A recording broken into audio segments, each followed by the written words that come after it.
حضرت خلیفۃ المسیح الرابع اید اللہ تعالیٰ بنصر العزیز نے 1984 کے اوائل میں پاکستان کی مختلف جماعتوں کا دورہ فرمایا اور مجالس سوال و جواب منعقد فرمائیں اور مہمانوں کے سوالات کے جوابات ارشاد فرمائے۔ مسئلہ وفات مسیح کے متعلق ان مجالس میں حضور پر نور نے سوالات کے جو جوابات ارشاد فرمائے وہ احباب جماعت کے استفادہ کے لیے پیش کیے جاتے ہیں۔ ایک مہمان نے سوال کیا کہ حضرت عیسیٰ علیہ السلام کے متعلق آپ کا کیا نظریہ ہے؟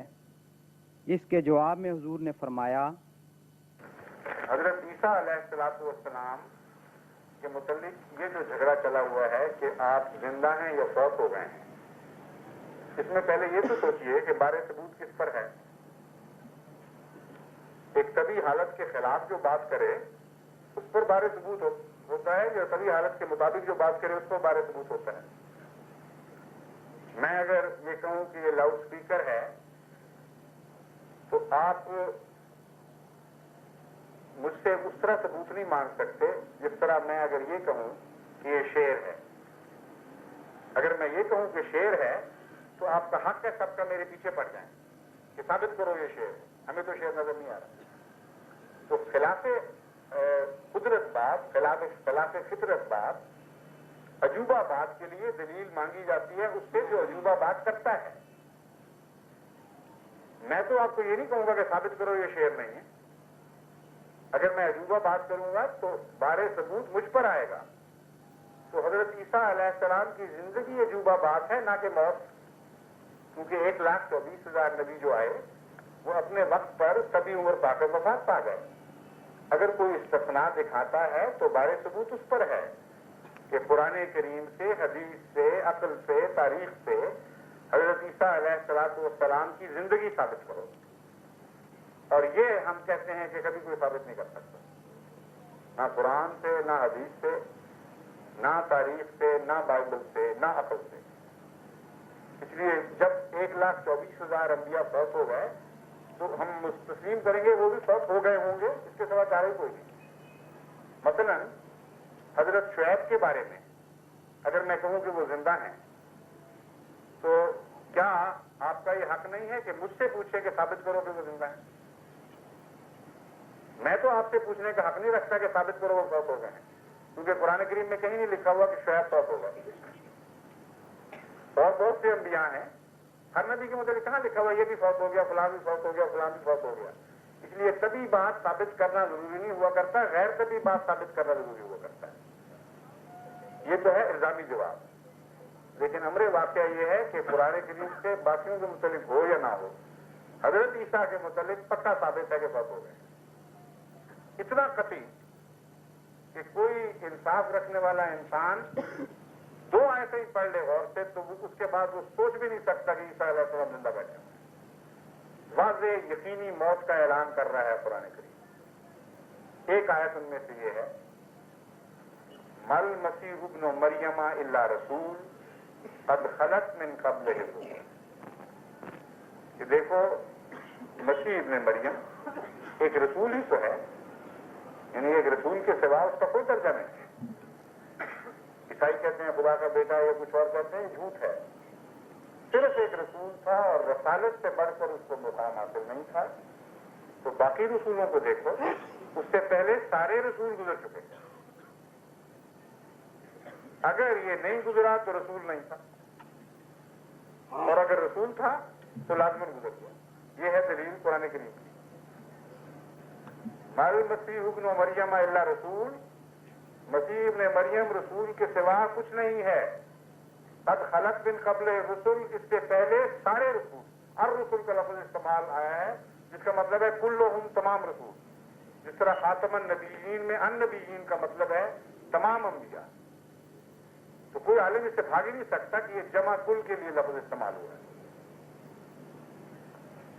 قد خلت من قبل الرسل، اس سے پہلے تمام رسول گزر چکے ہیں۔ اگر یہ رسول ہے تو گزرا ہوا ماننا پڑے گا، اگر اس کو گزرا ہوا نہ مانو گے تو پھر رسول نہیں ہے، پھر کوئی اور چیز۔ یہ ہے بڑی واضح کھلی آیت، ایک آیت بہت سی آیات میں سے جس کو ہم حضرت عیسیٰ کی وفات کے طور پر پیش کرتے ہیں۔ علماء کہتے ہیں کہ گزرے ہوئے کا معنی ہم یہ نہیں مانتے کہ اس میں موت بھی شامل ہے۔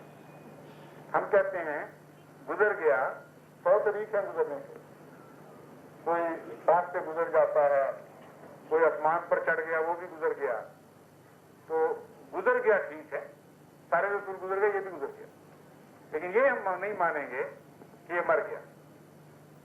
اس کا ہم جواب دیتے ہیں، اور آپ دیکھ لیجئے بشک لغت اٹھا کے کہ پہلے تو لغت دیکھو کہ خلا کا لفظ جب کسی وسیلے کے بغیر آئے تو سوائے موت کے کوئی بھی معنی نہیں بنتے۔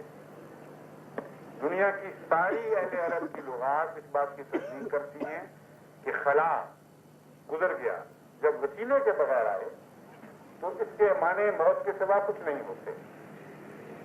کیا معنی ہے وسیلہ کے؟ تو اردو میں سمجھاؤں تو پھر آپ کو سمجھ آ جائے گی۔ اردو میں بھی ہم یہی لفظ استعمال کرتے ہیں، گزر گیا۔ اگر کہیں کوئی میرے پاس سے گزر گیا، کوئی ربا سے گزر گیا، کوئی کراچی سے گزر گیا، تو فلاں جگہ سے گزر گیا، یہ وسیلہ ہے۔ اور وسیلہ ہو تو معنی بدل جائیں گے، معنی اس سے کچھ اور ہو جائے گی، کس طرح گزرا وضاحت ہو جائے گی۔ اگر کہیں آپ کے والد صاحب گزر گئے ہیں، میرے دادا گزر گئے ہیں، تو کیا معنی لیں گے آپ؟ کہ روڈ سے گزر گئے ہیں؟ واضح بات ہے کہ وسیلہ چونکہ نہیں ہے اس لیے اس کا معنی موت ہی ہے۔ اور انگریزی میں پاس دوے انہی معنوں میں ہوتا ہے، ورنہ تو پاس کا معنی گزرنا ہے۔ خلا اور پاس یا گزرنا ایک ہی معنی، ایک ہی لفظ کے مختلف طریقے ہیں بیان کے۔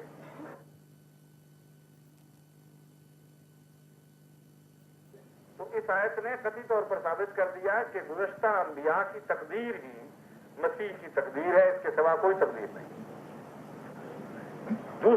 تیسری دلیل اسی آیت سے میں نکالتا ہوں، اگر یہ آیت ابھی جاری ہے۔ آگے فرمایا امہ صدیقہ، حضرت عیسیٰ علیہ السلام کی ماں صدیقہ تھی۔ بات تو نبیوں کی ہو رہی تھی، ان کے گزرنے نہ گزرنے کا قصہ تھا، یہ حضرت مریم بیچ میں کہاں سے آ گئی؟ رسولوں کا ذکر ہی چھوڑ دیا، صرف ماں کا ذکر کیا، امہ صدیقہ۔ لیکن اگلا اسی آیت کا حصہ مضمون واضح کر دے گا کہ اور کوئی بات نہیں ہو رہی، تسلسل ہے مضمون۔ فرمایا کانا یاکلان الطعام، مسیح اور اس کی اماں دونوں کسی گزرے ہوئے زمانہ بعید میں کھانا کھایا کرتے تھے۔ کانا کا مطلب ہے وہ دونوں کیا کرتے تھے، اور ماضی بعید کا صیغہ ہے، اہل عرب عربی جاننے والے جانتے ہیں۔ تو فرمایا کہ امت اس کی ماں سچی تھی، صدیقہ تھی، اور ماں اور بیٹا دونوں کسی گزرے ہوئے زمانے میں کھانا کھایا کرتے تھے۔ تو جہاں مردہ رسولوں کے ساتھ باندھ دیا، وہاں مری ہوئی ماں کے ساتھ بھی باندھ دیا، ایک ہی بریکٹ میں کر دیا، اور اس طرح جوڑ دیا ہے کہ اس آیت کے جنگل سے نکل ہی کوئی نہیں سکتا۔ لازماً مسیح کی وفات ماننی پڑے گی، کیونکہ قد خلق میں رسولوں کا ذکر، فوت شدگان کا ذکر کیا، اور مسیح کو ان کے ساتھ اکٹھا کر دیا۔ ماں چونکہ نبی نہیں تھی اس لیے اس سے باہر تھی، اس کا الگ ذکر کیا۔ اور نبی کے بعد کون ہوتا ہے؟ صدیق۔ تو فرمایا کسی طرح سے بھی دیکھ لو، یہ مسیح فوت ہو چکے ہیں، یہ بچ نہیں سکتے۔ رسولوں میں شمار کرو تو وہ سب فوت ہو گئے، لہٰذا یہ بھی فوت ہو گیا۔ اگر صدیقوں میں دیکھو تو ماں صدیقہ تھی، اور وہ بھی کھانا کھایا کرتی تھی کسی زمانے میں، وہ چھوڑ بیٹھی ہے، یہ بھی کھایا کرتا تھا اور چھوڑ بیٹھا۔ تو کھانا چھوڑ بیٹھنا موت کے ذریعے ہوا کرتا ہے، کیونکہ زندہ آدمی کے لیے قرآن کریم فرماتا ہے، خاص طور پر رسولوں کے ذکر میں، کہ ہم نے کیا جسد نہیں دیا، وہ آیت نہیں جسد کوئی آیت، ہاں وما جعلناہم جسد